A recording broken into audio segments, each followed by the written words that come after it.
ಮೊದಲನೇದಾಗಿ ಈ 51 ಎಕರೆ ಏನು ಅಗಲಕೋಟೆ ಜಮೀನಿತ್ತಲ್ಲ, ಅದ್ರ ಬಗ್ಗೆ ನಾನು ಎಲ್ಲರಿಗೂ ತಿಳಿಸಿದ್ದೆ. ಪ್ರೆಸ್ಸಲ್ಲೆಲ್ಲ ಸೆಷನಲ್ಲಿ ಕೂಡ ರೈಸ್ ಆಗಿತ್ತು. ಸೆಷನಲ್ಲಿ ರೈಸ್ ಆಗಿತ್ತು. ಕೃಷ್ಣ ಬೈರೇಗೌಡರ ಹತ್ರ ಏನು ಹೇಳಿಸಿದ್ದಾರೆ ಅಂದರೆ, ಅವ್ರು ಯಾರೋ ಬಂದು ಪ್ರೆಸ್ ಮೀಟ್ ಮಾಡಿದ್ರಲ್ಲ, ಸೇಮ್ ಎಲ್ಲ ಅವ್ರಿಗೂ ಅದೇ ಇನ್ಫಾರ್ಮೇಶನ್ ಕೊಟ್ಟಿದ್ರು. ಕೃಷ್ಣ ಬೈರೇಗೌಡರಿಗೆ ಸುಳ್ಳು ಮಾಹಿತಿ ಕೊಟ್ಟು ಸೆಷನಲ್ಲಿ ಹೇಳಿಸಿರೋದು. 51 ಎಕರೆ ಮಾಡಿದಾಗ ಅವ್ರ ಹೆಸರಲ್ಲಿ ಪಾಣಿನೇ ಇರಲಿಲ್ಲ ಅಂತ ಕೃಷ್ಣ ಬೈರೇಗೌಡರೇ ಹೇಳ್ಬಿಟ್ಟಿದ್ದಾರೆ. ವಕಾಲತ್ ಹಾಕ್ದಂಗೆ ಇವರು ಇಲ್ಲಿನ ಜಿಲ್ಲಾಡಳಿತ ಹೇಳಿಸಿರೋದು. ಒಂದು ಜಮೀನು ರಿಜಿಸ್ಟರ್ ಮಾಡಬೇಕು ಇಲ್ಲ ದಾನ ಮಾಡಬೇಕು ಅಂದ್ರೆ ಪಾಣಿ ನಮ್ಮ ಹೆಸರಲ್ಲಿ ಇದ್ದಿದ್ದು ಮಾಡಕ್ ಸಾಧ್ಯನಾ? ಕನಿಷ್ಠ ಅವತ್ತು ಪಾಣಿ ಅವ್ರ ಹೆಸರಲ್ಲಿ ಇರ್ತದೆ ಇಲ್ವೋ ಅದು ನಮಗೆ ಬೇಕಿಲ್ಲ. ರಿಜಿಸ್ಟರ್ಡ್ ದಾನ ಪತ್ರ ಆಗಿದೆ, EC ಎಂಟ್ರಿ ಇದೆ. ಇವ್ರು ಫಸ್ಟ್ ಖಾತೆ ಮಾಡಿಸ್ಕೋಬೇಕು, ಅದನ್ನ ಕ್ವಶನ್ ಮಾಡಬೇಕು. ಅಂದ್ರೆ ಕೋರ್ಟ್ಗೆ ಯಾರು ತೊಂದರೆ ಆಗ್ತದೆ ಅವ್ರು ಹೋಗ್ಬೇಕು. ಅವ್ರು ಪರವಾಗಿ ಸೆಷನಲ್ಲಿ ವಕಾಲತ್ ವಹಿಸೋದು ಎಷ್ಟು ಸರಿ, ಎಷ್ಟು ತಪ್ಪು ಮಾಹಿತಿ ಕೊಟ್ಟಿದ್ದಾರೆ. ಅವ್ರೇನು ಹೇಳ್ತಾರೆ, ಅವ್ರ ಹೆಸರಲ್ಲಿ ಇರಲಿಲ್ಲ ಅಂತ. ಯಾಕೆ ಅವ್ರ ಹೆಸರಲ್ಲಿ ಇದ್ದಿ ಆಮೇಲೆ ಪಾಣಿ ತೆಗ್ದು ಇನ್ನೊಂದು ಪಾಣಿ ಸೇರ್ಸಕ್ಕಾಗಲ್ವಾ? ನೂರಾರು ಕೋಟಿ ರೂಪಾಯಿ ಆಸ್ತಿ, ಕನಿಷ್ಠ ಜ್ಞಾನ ಇರ್ಬೇಕಲ್ಲ. ಎಲ್ಲ ಜಿಲ್ಲಾಡಳಿತ ಪ್ರತಿ ಒಬ್ರು ಇನ್ವಾಲ್ವ್ ಆಗಿದ್ದು ಮಾಡ್ತಾ ಇರೋದು. 51 ಎಕರೆ ಶಾಲೆಗೆ ಸೇರ್ಬೇಕಾದ ಜಮೀನ ತಗೊಂಡ್ರಿ ಅಂತ ಹೇಳಿದ್ರೆ ಇಲ್ಲಿನ BO CDPO ಇನ್ನೂ ಮುಂದೆ ಬರ್ತಾರೆ. ಹಾಗಾಗಿ ಕಾನೂನು ರೀತಿ ಹೋರಾಟ ಮಾಡ್ತೀವಿ, ನಾವು PIL ಹಾಕ್ತೀವಿ, ಆಗ ಡ್ಯಾನ್ಸ್ ಶುರು ಆಗ್ತದೆ. ಎಲ್ಲ ಹೇಳ್ದವರೆಲ್ಲ ಬರ್ಬೇಕಾಗ್ತದೆ. ಪಾಪ ಕೃಷ್ಣ ಬೈರೇಗೌಡರ ನಿಟ್ಟಿನಲ್ಲಿ ಸ್ಕೇಪ್ ಗೋಟ್ ಮಾಡಿದ್ದಾರೆ. ಏನೋ ಒಂದು ರಿಫಾರ್ಮ್ಸ್ ತರಬೇಕು ಅಂತ ಅವ್ರು ಹೊರಟಿದ್ದಾರೆ. ಅಂಥವ್ರ ಕೈಲಿ ಇಂಥ ಒಂದು ಸುಳ್ಳು ಹೇಳಿಸ್ತಾರೆ ಅಂದರೆ ಅದಕ್ಕೊಂದು ಪ್ರೂಫ್ ಕೊಡ್ತೀನಿ.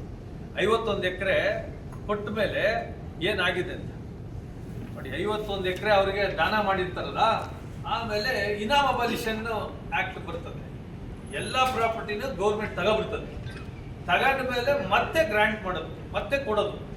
ಅಲ್ಲಿ ಹೇಳಿಕೆ ಕೊಡ್ತಾರೆ ಇನಾಮ್ ಅಬಾಲಿಷನ್ DC ಮುಂದೆ. ಇದೇ ಶ್ರೀನಿವಾಸ್ ಅವ್ರು ಹೇಳ್ತಾರೆ, ನೀವೆಲ್ಲ ಗೌರ್ಮೆಂಟ್ಗೆ ತಗೊಂಡಿದ್ದೀರಾ, ಇದ್ರಲ್ಲಿ 51 ಎಕರೆ ಶಾಲೆಗೆ ಕೊಟ್ಟಿದ್ದೀವಿ ಅಂತ ಅವ್ರು ಹೇಳ್ತಾರೆ.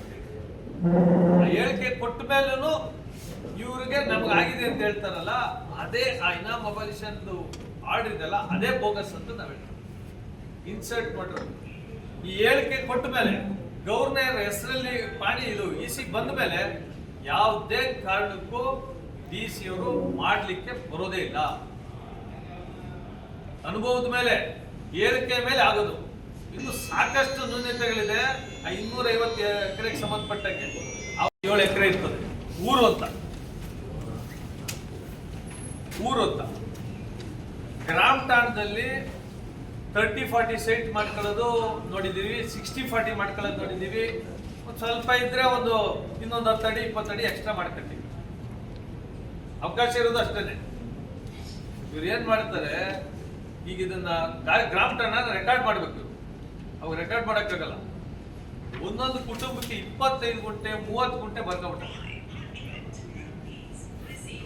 25 ಗುಂಟೆ ಒಬ್ಬರ ಹೆಸರಲ್ಲಿ, 30 ಗುಂಟೆ ಒಂದೇ ಕುಟುಂಬದವರು ಸುಮಾರು 5 ಎಕರೆ ಗ್ರಾಮ ಠಾಣನ 165ಕ್ಕೆ 180 ಎಲ್ಲರೂ ಕೇಳಿದಿರಾ? 9-10 ಮಾಡ್ಕೊಂಡಿರೋದು.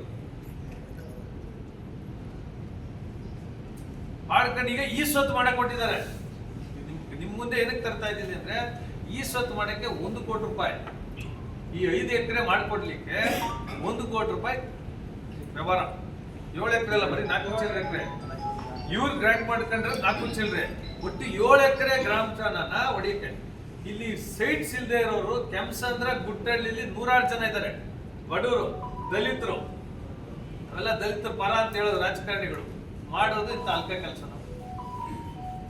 ಒಬ್ಬೊಬ್ಬರಿಗೆ 30-40 ಸೈಟ್ಸ್ ಕೊಟ್ಟರೆ 200 ಕುಟುಂಬ ಬದುಕತ್ತದ.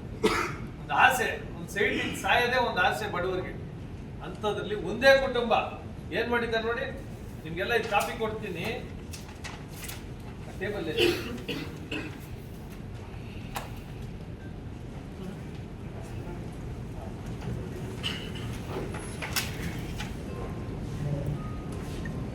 ಕುಟುಂಬದಲ್ಲಿ 7 ಜನ 20 ಗುಂಟೆ 25 ಗುಂಟೆ ಹಿಂಗ್ ಮಾಡ್ತಾರೆ. ನಿಮ್ಗೆ ಒಬ್ಬರು ಬಂದು GK ಕೃಷ್ಣಪ್ಪ ಅನ್ನೋರ ಹೆಸರು 165 by 160 ಅಪ್ರಾಕ್ಸಿಮೇಟ್ಲಿ 25 ಗುಂಟಾಸ್ ಒಬ್ಬರ ಹೆಸರಲ್ಲಿ ಅಸೆಸ್ಮೆಂಟ್ ರಿಜಿಸ್ಟರ್ ಇರ್ತದೆ. ಅದ್ರಲ್ಲಿ ಸುಮ್ಮನೆ ಬರೆದ್ಬಿಟ್ಟಿದ್ದಾರೆ. ಅದಕ್ಕೆ ರೆಸಲ್ಯೂಷನ್ ಇಲ್ಲ ಮಂಡಲ ಪಂಚಾಯತ್ ಇದು ಏನಿಲ್ಲ, ಬರೀ ಸೇರಿಸ್ಕೊಂಡು ಆಮೇಲೆ ಬೋಗಸ್ ದಾಖಲೆಗಳು ಸೃಷ್ಟಿ ಮಾಡ್ಕೊಂಡು ಈಗ ಈ ಖಾತೆ ಮಾಡ್ಕೊಳ್ಳಿ ಕೊಟ್ಟು. ಒಂದು ಕೃಷ್ಣಪ್ಪನವ್ರ ಮಗನ ಹೆಸರಲ್ಲಿ 135 by 155 ಅಪ್ರಾಕ್ಸಿಮೇಟ್ಲಿ 20 ಗುಂಟಾಸ್. ಗಜೇಂದ್ರ ಇನ್ನೊಬ್ಬರ ಮಗ 160 ಒಂದೇ ಕುಟುಂಬ 168 by 161 25 ಗುಂಟೆ. ವರ್ಷ ಅವರ ಸೊಸೆ 133 into 173 21 ಗುಂಟೆ. ಗಣೇಶ್ ಅವರ ಅಣ್ಣನ ಮಗ 24 ಗುಂಟೆ. ಗಾಯತ್ರಿ ಅವರ ಅಣ್ಣನ ಮಗಳ ಹೆಂಡತಿ 20 ಗುಂಟೆ. ಸರಸ್ವತಿ ಕೃಷ್ಣಪ್ಪನವರ ವೈಫು 20 ಗುಂಟೆ. GK ಗಾಯತ್ರಿ ಅವ್ರ ಮಗಳು 3 ಗುಂಟೆ. ಈ ತರ ಅಗಲಕೋಟೆ 7 ಎಕರೆನ ಕಬಳಿಸ್ಲಿಕ್ಕೆ ಹೊರಟಾರೆ. ಇದ್ರಲ್ಲಿ ಎಲ್ಲರೂ ಶಾಮೀಲ್ ಆಗೋರೆ. ಅಂದ್ರೆ ಏನಂದ್ರೆ ಕಾಸು ಕೊಟ್ಬಿಟ್ಟು ನಾನು ಸೈಲೆಂಟ್ ಆಗಿದ್ರೆ ಕ್ವಶನ್ ಮಾಡದೇ ಇರೋದಕ್ಕೆ ನನ್ಗಿಷ್ಟು ದುಡ್ಡು. ಎಲ್ಲರಿಗೂ ಗೊತ್ತಿದೆ, ಯಾರ್ಯಾರು ಗೊತ್ತಿರ್ಬೇಕು ಎಲ್ಲರಿಗೂ ಗೊತ್ತಿದೆ. 51 ಎಕರೆ ಶಾಲೆ ಜಮೀನು ಅಂತ ಎಲ್ಲರಿಗೂ ಗೊತ್ತಿದೆ. ಇನ್ನೂ ಯಾರು ಏನು ಮಾಡ್ತಾ ಇಲ್ಲ, ದುಡ್ಡು ತಗೊಂಡು ಸುಮ್ಮನೆ. ಇದನ್ನ ಯಾವುದೇ ಕಾರಣಕ್ಕೂ ಈ ಸೊತ್ತು ಆಗ್ಬಾರ್ದು ಅಂತ ನಿಲ್ಲಲ್ಲ.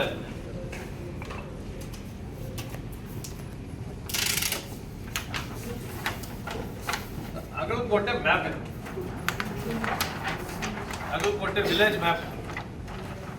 ಇದರಲ್ಲಿ ಸುಮಾರು 8 ಕಾಲ್ದಾರಿ, 9 ರಾಜಕಾಲುವೆಗಳು, 30 ಎಕರೆ ಗುಂಡುತೋಪು, ಕೆರೆಗಳು 3, ಆಮೇಲೆ ಸರ್ಕಾರಿ ಖರಾಬು ಎಲ್ಲ ಸೇರಿ ಕಾಂಪೌಂಡ್ ಹಾಕಕ್ ಕೊಟ್ಟಾರೆ. ಈ ಫ್ಲಾಗ್ಸ್ ಹಾಕಿದೆಯಲ್ಲ ಇದೆಲ್ಲ ಕಾಂಪೌಂಡ್ ಹಾಕಕ್ ಕೊಟ್ಟಿರೋದು, ಕಾಂಪೌಂಡ್ ಹಾಕಿರೋಂಥದ್ದು. ಇದನ್ನ ರೈತರೆಲ್ಲ ಗಲಾಟೆ ಮಾಡಿ ನಿಲ್ಸಿರೋಂಥದ್ದು. ಇವ್ರ ಜಮೀನುಗಳಿಗೆ ಹೋಗಕ್ಕೆಲ್ಲ ಈ ಕಾಲ್ದಾರಿಗಳೆಲ್ಲಾನು ಬಂದ್ ಮಾಡಿ, ಈ ಕೆರೆ ಜಮೀನುಗಳನ್ನೆಲ್ಲ ಬಂದ್ ಮಾಡಿ ದೊಡ್ಡ ಒಂದು ಸ್ಕ್ಯಾಮ್ ಇದು. ಇವ್ರನ್ನ ಮಾಡಕ್ ಹೋದ್ರೆ ಪೊಲೀಸ್ ಅವ್ರನ್ನ ರೌಡಿಗಳ ತರ ಬಳಸ್ಕೊತಾರೆ.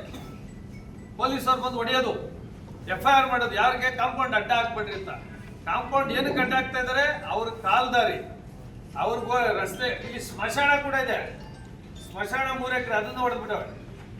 ಸ್ಮಶಾನ, ರಾಜ ಕಾಲುವೆಗಳು, ಒಂದೊಂದು ಕಾಲುವೆ ಬಂದು 40 ಅಡಿ 50 ಅಡಿ